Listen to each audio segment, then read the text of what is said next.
الصلاۃ والسلام علیکہ یا رسول اللہ صلی اللہ علیہ وآلہ وسلم۔ السلام علیکم رحمۃ اللہ وبرکاتہ۔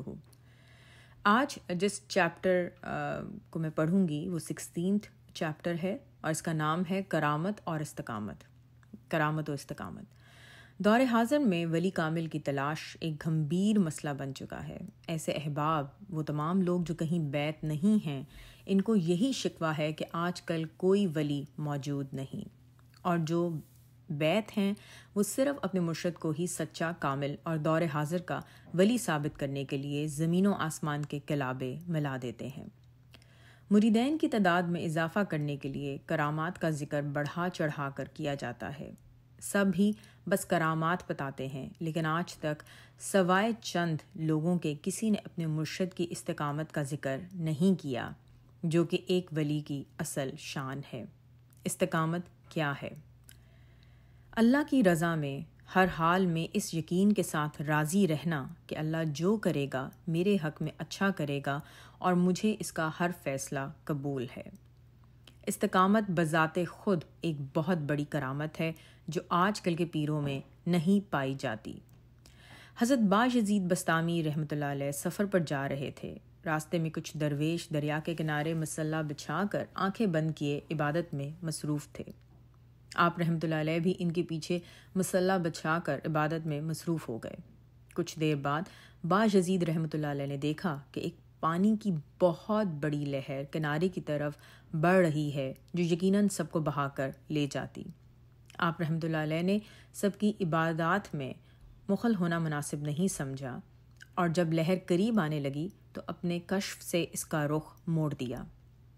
اسی اثنا میں ان میں سے ایک بزرگ نے آنکھ کھول کر دیکھا اور ناراضگی کا اظہار کرتے ہوئے پوچھا کہ لہر کو کس نے موڑا؟ آپ رحمۃ اللہ علیہ نے فرمایا کہ اگر میں ایسا نہ کرتا تو وہ لہر ہم سب کو بہا کر لے جاتی اور ہم مر جاتے۔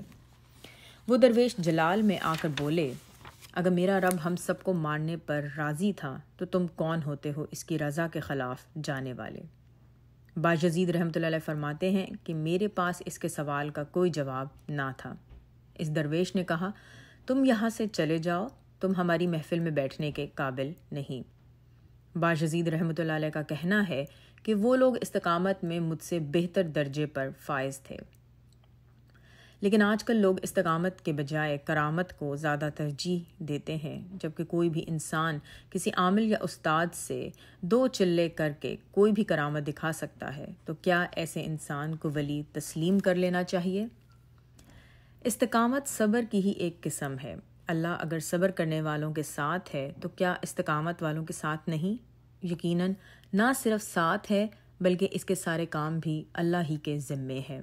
کسی نیک انسان نے کیا خوب کہا ہے کہ آپ جس کو مانتے ہو اس کے پاس جو کچھ ہوگا آپ کو بھی وہی ملے گا۔ ایک چھوٹی سی نصیحت کرنا چاہوں گا، عمل کرنا نہ کرنا آپ کی اپنی مرضی ہے۔ اگر بات دل کو لگے تو مان جائیے گا، ورنہ نادان سمجھ کر بھول جائیے گا۔ کبھی کسی کرامت دکھانے والے کی ہرگز بیعت نہ کرنا۔ اگر ہونا ہی ہے تو کسی استقامت والے کے مرید ہو جانا، دنیا اور آخرت دونوں ہی سنور جائیں گی انشاءاللہ۔ السلام علیکم رحمۃ اللہ وبرکاتہ۔